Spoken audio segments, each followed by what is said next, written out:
My name is Tammy. I'm from the city of Hamilton in economic development in a small group called Global Hamilton. And what I do is I spend a lot of time talking to immigrants and newcomers and international students around starting businesses here in Hamilton. And I want to thank the MINDSHIFT conference and Mohawk College for inviting me to speak today to you around starting businesses here in Hamilton. I get a lot of chances to talk to international people, and the fact is we are so lucky to have so many people come to Hamilton and share their innovation, their ideas. And frankly, this presentation is really to speak about some of the different ways in starting a business, as well as the different resources and amenities that are available for people to start a business. So let's get started. So here on my screen, we're just going to break up this presentation into two parts. One that is talking about the city of Hamilton, some of the overview, some larger sort of facts, just to kind of get you thinking about the different business amenities and business resources that are available to you as a new entrepreneur or starting a business here. And then afterwards, we're going to dig deeper into the actual mechanics of actually starting a business. And then at that time, I also want to share with you those business resources that are here located in the city that you can access, not only from a Mohawk College sort of perspective, but definitely from as a new entrepreneur or as a new business sort of perspective. So let's get going. About the city of Hamilton. We're ideally and strategically located within the city, within the Great Lakes system. So we're right at the toe of Lake Ontario. We're approximately an hour away from the city of Toronto, the city of Kitchener-Waterloo, and the US border through Niagara Falls.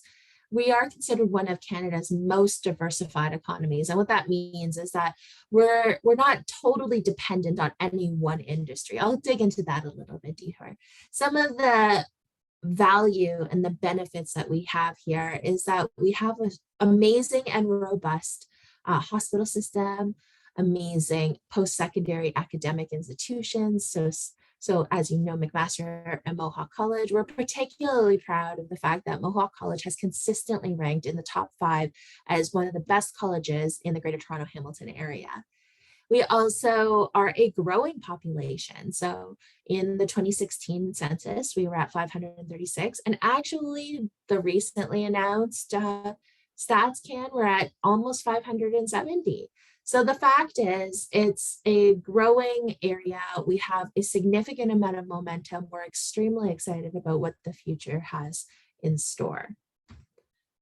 We are one of the top 7 intelligent communities. And what that means is that we're very forward thinking. We want to future-proof the city. We want to think about it from a service perspective. We want to ensure that the people that we attract and the people that we have here at the city are going to thrive and want to settle down and set up roots here.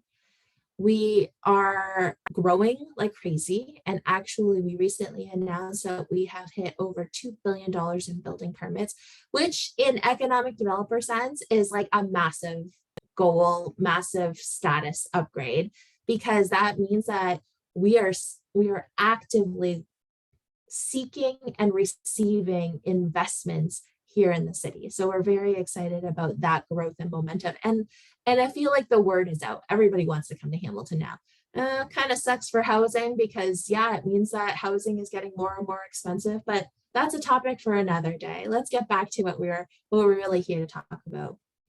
I think Hamilton is also an exciting place for our youth, specifically because now what we're seeing is that millennials, Generation Zs, are now surpassing the Boomer and Generation X populations here.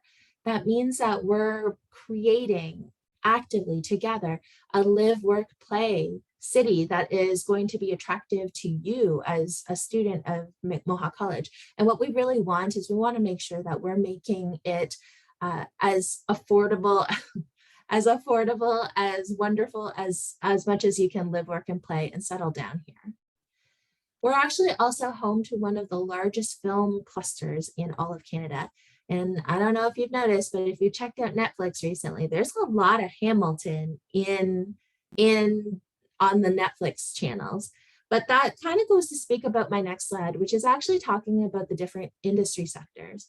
Again, as a potential new entrepreneur or a new business that's starting up, I think that understanding the different sectors of the economy that we have here will also help you with determining different business ideas and how you might want to access different resources. So Hamilton's core and Hamilton's root has always been in advanced manufacturing. I mean, if you saw the steel manufacturing down on Burlington Street in the north end of the city, that's where our core has always been, is in that advanced manufacturing. And now we have been seeing significant investment and a lot of government funds going into things like green advanced manufacturing or sustainable advanced manufacturing. We also have a big agriculture industry. What you may or may not know is that actually Hamilton is about 60% agriculture. So that's one of our biggest industry sectors where we're looking at everything from raw materials like soybean growth, but then we're also looking at value added different industries. Cannabis is another big part of our industry mix. So we've been seeing a lot of new and burgeoning different businesses come up because they're in these key industry sectors. The ones that were another backbone of our organization or of our industry sectors has always been in goods movement. In Hamilton, we actually have all four modes of transportation. So we actually do have a deep water port. It is the second busiest cargo port outside of Toronto.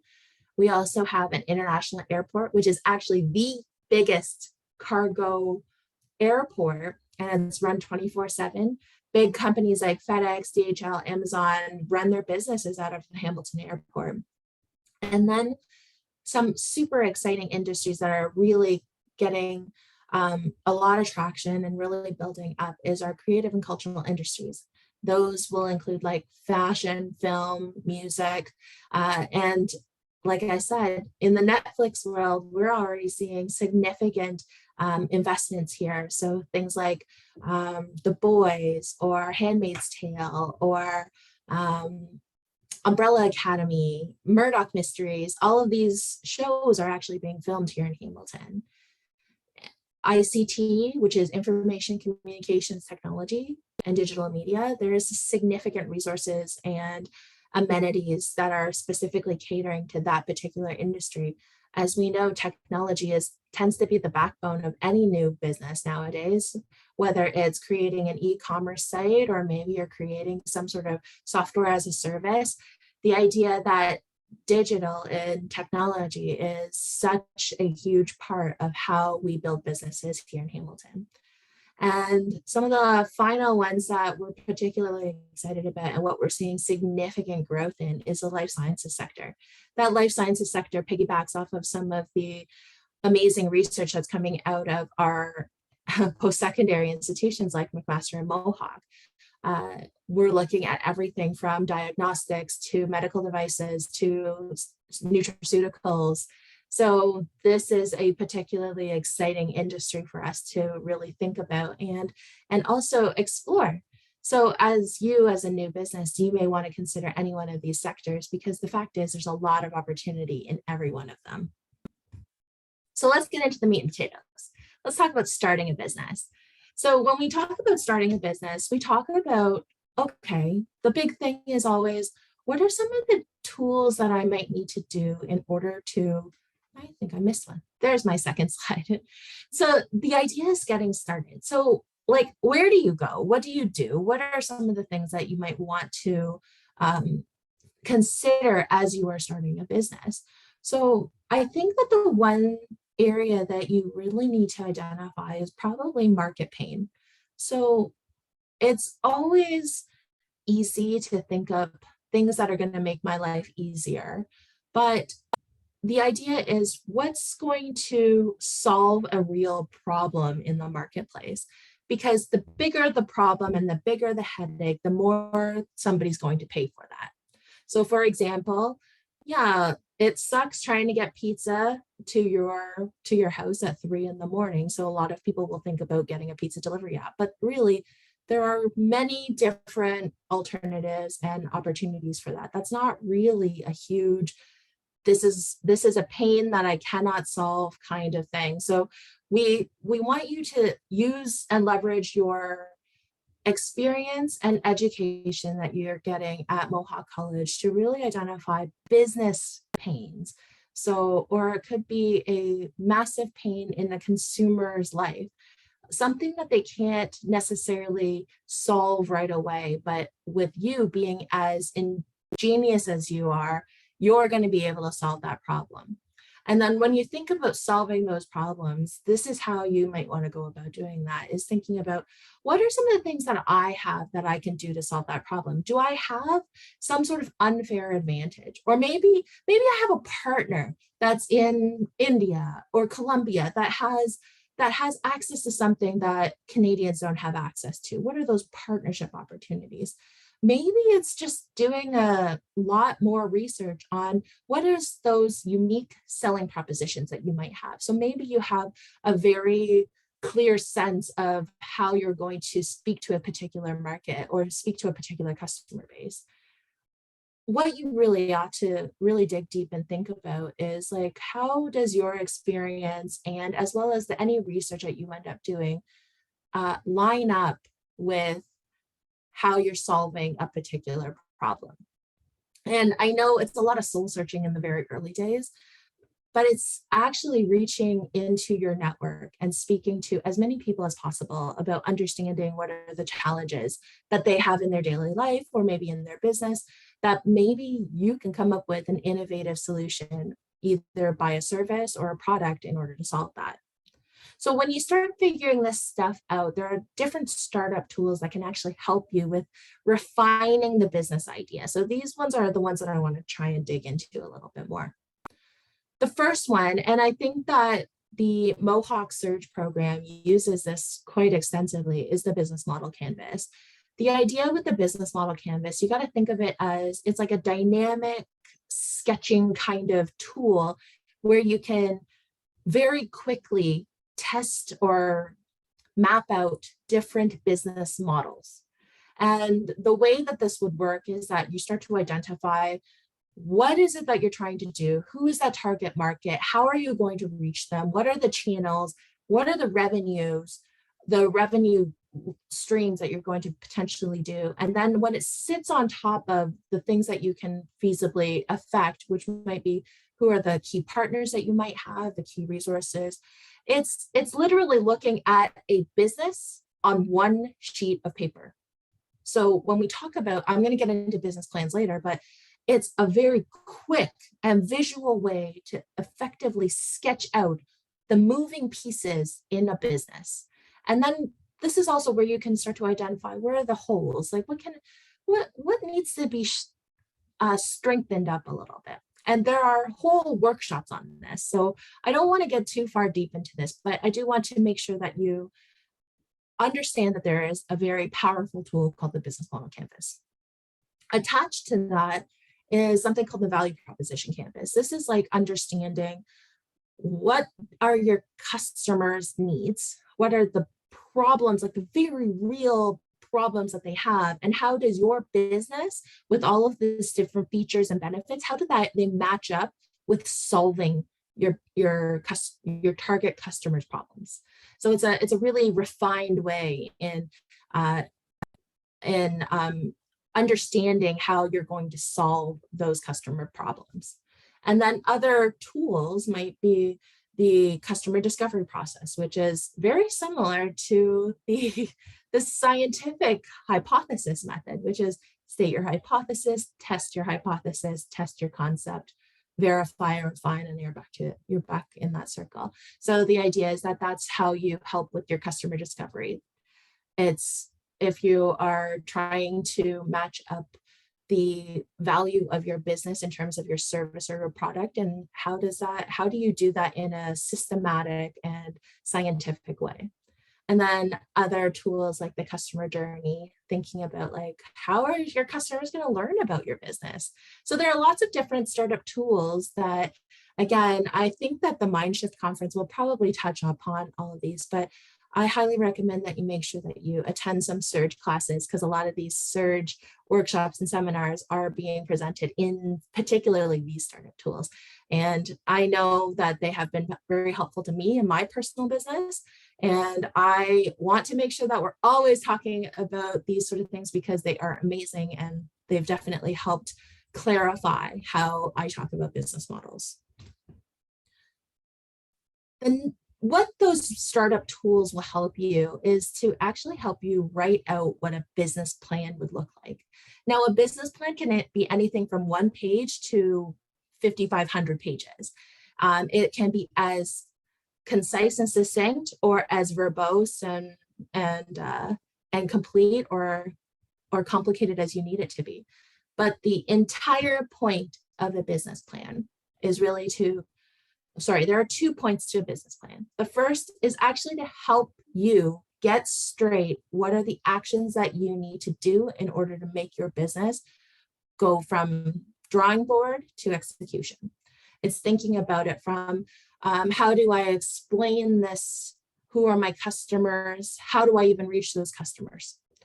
The second, and just as important, if not more important, is that the business plan actually tells another person everything about your business plan. And the reason why you want that is that banks, investors, business partners, those people that will be helping you build your business, they need to understand what's in your brain.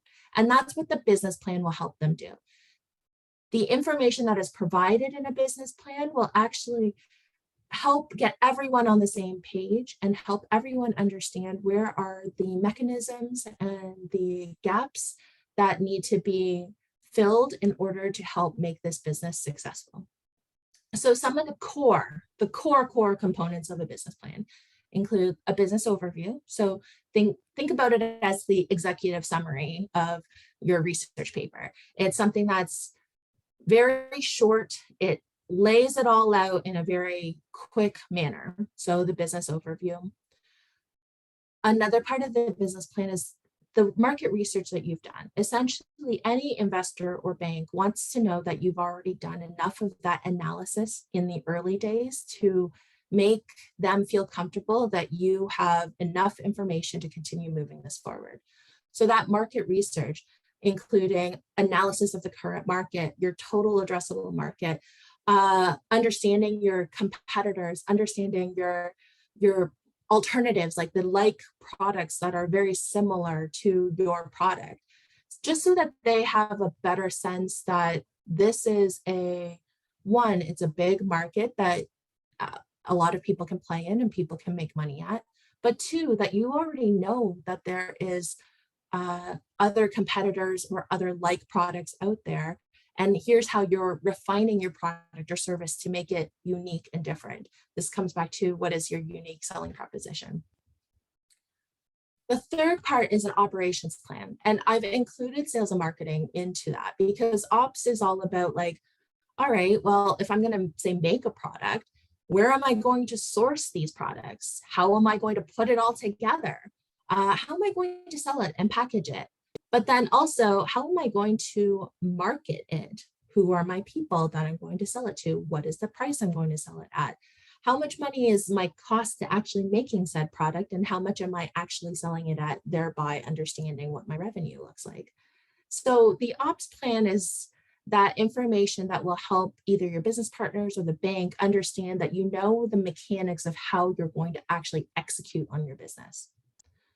Human resources, this is going to also be very important for anybody that's reading your business plan. They're going to want to understand who are the management team, like who's actually leading this business. Because if you have the business, so you don't have to be a veteran of any type of place, but what they want to understand is they want to understand your background. They want to understand you better as a potential business person. They want to understand what are the different elements of your team that you're going to need to help make you a better business person. So I know that as much as many business people think that they can do it all, but technically a lot of business people, they're very good at one or two things, but they might suck at other things. So for example, we might have a technical business person that really knows how to program a website, but you know what they suck at? They suck at bookkeeping and they suck at like accounting. So understanding the human resources part of the business plan means that the CEO could also double as the chief like technology officer, but where they're going to need a person is they're probably going to need an accountant. They might need a controller. They might need a marketing person to help them with building out and executing on the business. And last, but definitely not least, is your financial plan. Understanding how much you need in order to get this business started, how much are your daily or your monthly or your yearly costs to actually run the business. Have you given some thought as to how much sales you're going to need? So thinking about it from a profit and loss perspective. And then also, how much money do you need to actually make this work? Because how much money are you putting in? How much money are you asking from the bank? Maybe you're asking for money from a friend. So the idea is, what are the costs associated with running this business? But then what are the estimated revenues that are come out of this? So this is where the business plan makes a ton of sense. And again, definitely reach into the surge and make sure that you're understanding certain parts of this. But there are some amazing websites that you can log into to actually write. They can help you write your business plan, but also help you with like prompting you with different questions that actually help dig deeper into these certain areas. So definitely check out, say, bdc.ca. That's the Business Development Bank of Canada. They have a really great business plan writer. There's also Futurepreneur, FUT. I have a logo. Don't worry, you'll see that in the logo. But Futurepreneur also has like a business writing like bot, I guess. You plunk in all of your numbers and it pops out with a business plan that you can then refine and add more information to and that sort of thing. So there's a lot of amazing online resources available in addition to learning from Surge. The next area, and this is why I want to make sure that we stress on this, is market research, because the fact is you could do a ton of market research and get so into the weeds that you've kind of lost your way and you're not really sure how to bring yourself out of it. Or you've done too little market research and you're not at all prepared for entering the business. So I think that what I'm going to try and do is boil it down to essentially 3 areas that you might want to consider when you're doing market research. First is a environment scan. So thinking about it from a macroscopic view, from far away, what can I learn about my business and the industry and the surrounding sort of areas? And the way that you would probably do that is some primary and probably a lot of secondary research. So as Mohawk students, you guys should know that primary research is like you going out and say doing interviews or focus groups. And secondary research is like you're in the library, you're looking up websites and you're looking up market research reports and that sort of thing. And then other topics in an environmental scan would be, who are your direct and indirect competitors?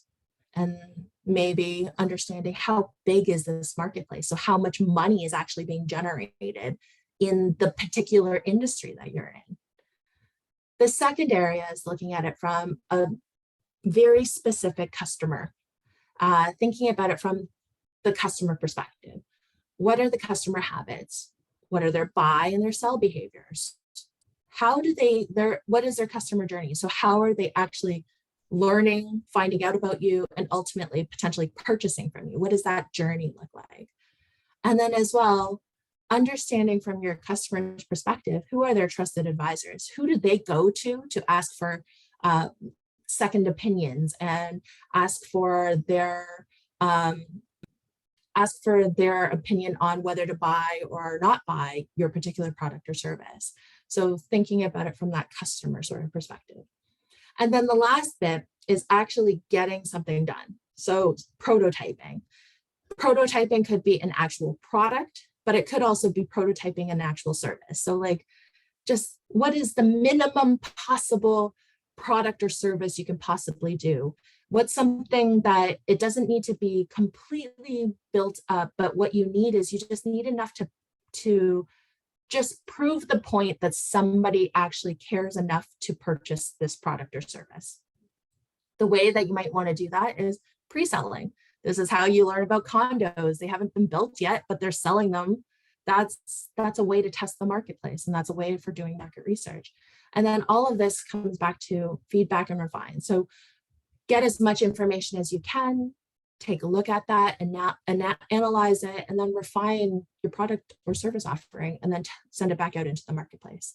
So again, when we talk about market research, I think it's about 3 separate areas. One is an environmental scan. So looking at it from, say, 30,000 foot view, far away, like what does this market look like? Who are my competitors? The next is like much more of a microscopic view, which is looking at it directly from a customer perspective. What are their behaviors, and how do you really understand what their pains and their needs are? And then the last is actually prototyping, which is like, think about taking all this research and actually putting it into something and testing that something in the marketplace. So there are lots of different ways to conduct market research, but I think those are the 3 that tend to be the sort of biggest buckets to potentially look at. So as going in and we're actually talking about the real prototype of like actually starting your business, I want to speak to you about my colleagues at the Hamilton Business Center. So they're co-located with us at City Hall. They're on the 1st floor of City Hall, and their entire mandate is really to help entrepreneurs and people in the community start businesses. They have a variety of different workshops and seminars, but the one that I think is the most important is the one called 10 Steps to Starting Your Business. And as you can see from the slide, you can see the 10 steps that they have actually outlined. Talking about market research, talking about business plans. How do you actually register your business? Do you do it in person? Do you do it online? What are some of the information you're going to need to register the business? Then they'll speak about some like very real tactical challenges that sometimes businesses that are just starting out may not consider. If you're ever thinking about, say, a physical location, you might need to understand what are the licenses involved? What are the types of zoning that you need? What kind of sales tax or taxes that you need to think about? What are the regulations? So they actually go through systematically and actually share with you some different ideas in order to start your business. This is like much more of that tactical sense. They also have a lot of amazing programs. For our Mohawk students, there's a fantastic program called Summer Company. So if you are going back to school full-time in September, you can join into the Summer Company program and have access to a $3,000 grant to actually get your business started. It also wraps around a lot of mentorship, some workshops and seminars. It also has a lot of peer group sort of mastermind or like conversations. The next evolution of that is called Starter Company Plus, which is actually geared to anybody that's really anybody that wants to start a business. And that's a $5,000 grant. Again, that is also similar to the Summer Company, where you also have peer group sort of talks and peer group masterminds, but you also have access to mentors and advisors. And then there's also workshops. And I think it's like a 7 or 8 week program where you're meant to check in like every single week. So it's a really robust and excellent program to get involved.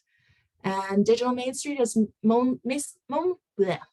mostly geared towards existing businesses that are looking at digital transformation. This one is a $1,500 grant, and it allows maybe Main Street type businesses that maybe don't have a great web presence. Maybe their website kind of sucks, or maybe they need to get started on some social media. This is that program that will specifically help those existing businesses with any type of digital transformation. And then this slide, I know it's super busy, but this is just literally a snapshot of all of the organizations in the Hamilton, Toronto, Canada area that can help you with your business. And what I've tried to do is made Surge the biggest, because Surge is at Mohawk. It is available. It has, I'm sure you've seen all of the different programs and workshops that they have, but definitely take advantage of Surge programming. Other organizations like the Forge, which is an incubator accelerator run through McMaster University, Mohawk students are eligible to apply to that. And that one is, you get office space, but it is an incubator where you are housed inside of that program, and they throw a ton of different business resources at you. You do need to be a bit of an innovative type business in order to apply for that. Other orgs like Innovation Factory and Synapse are also regional innovation centers that are specific to helping technology startup companies. Networking areas like Hamilton Fempreneurs and the Chambers of Commerce and Black-owned Hammond, these are all networking groups where you can actually go out and meet other entrepreneurs that are like you. So Fempreneurs are women-owned businesses. Black-owned Hammond are specifically geared towards persons of color, but you can connect with Hamilton Hive, which is a young professional network. Any of the co-working spaces have a lot of freelancers and contractors. So there's a lot of opportunity to get out there and actually network with a lot of other like-minded businesses. Funding, that is also yet another whole workshop that we can get into. This is just, again, a snapshot of some of the businesses that are available specifically to help small businesses with funding. And I can literally go for hours on all of the different kinds of funding available, but let's just say that's a snapshot. Let's move on and go, and we'll figure, and if you ever need any, if you want to know more about that, feel free to send me an email right here at my email inbox, and we can go from there. This is also another logo page where it talks about all of the different organizations specifically to help out businesses in Hamilton. And where you'll see that is, you'll see the Chambers of Commerce are on here, all of the big academic institutions, but the one that I do want to highlight is the Hamilton Immigration Partnership Council, so HIPC. You'll see that in the middle row to the left.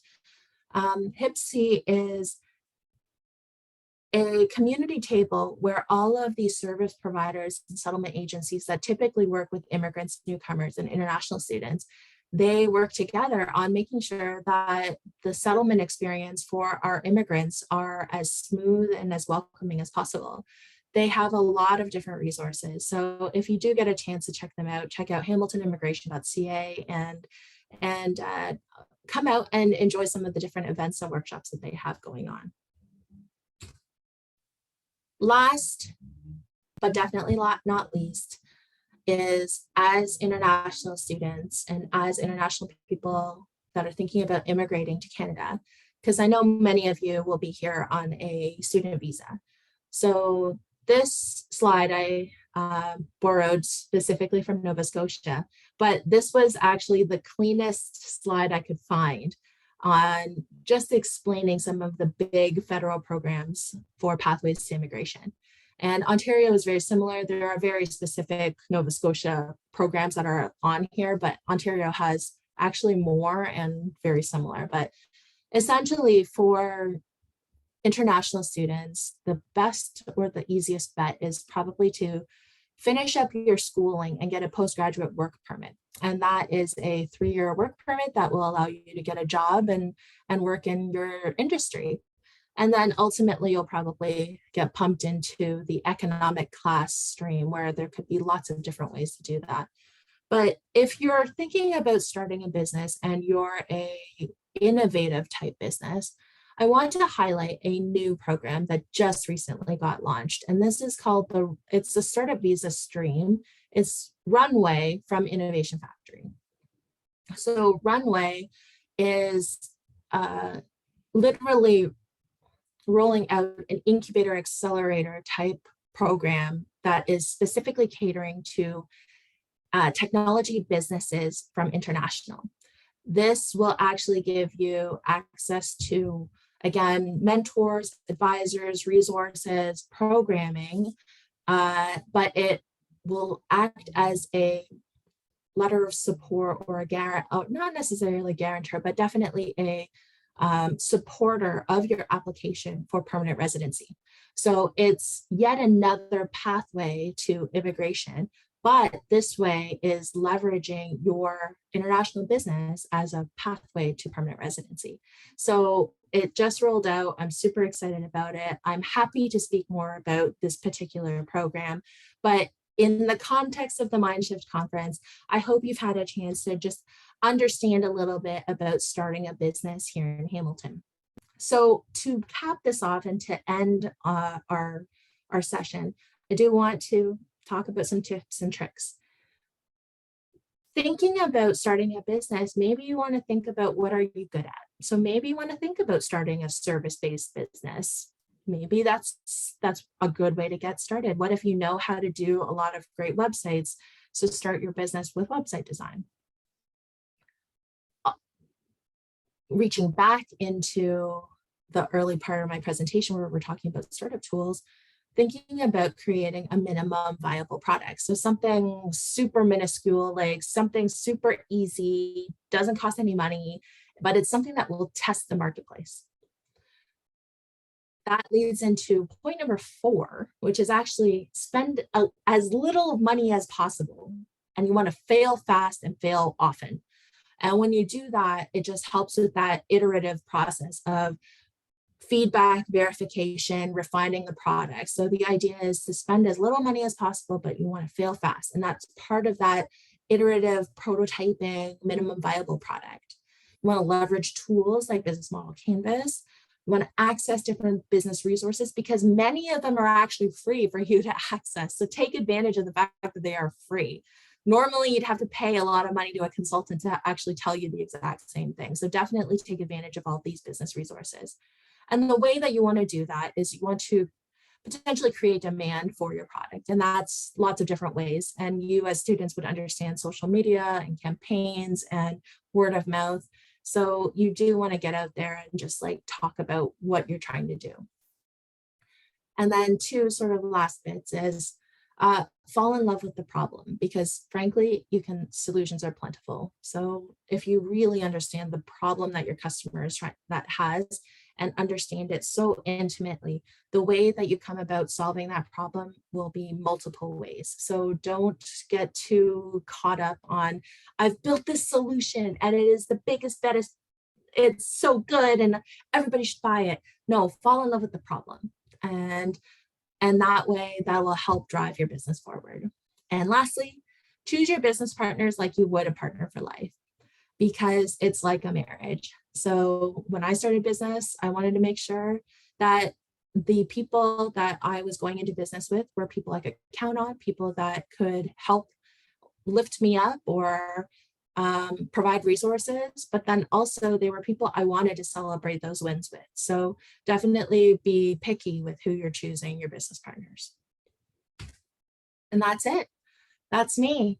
But you've been able to kind of watch the whole presentation, and I think that you should be able to see that my contact information is right here. So again, thank you to the MindShift conference for inviting me to be a speaker here.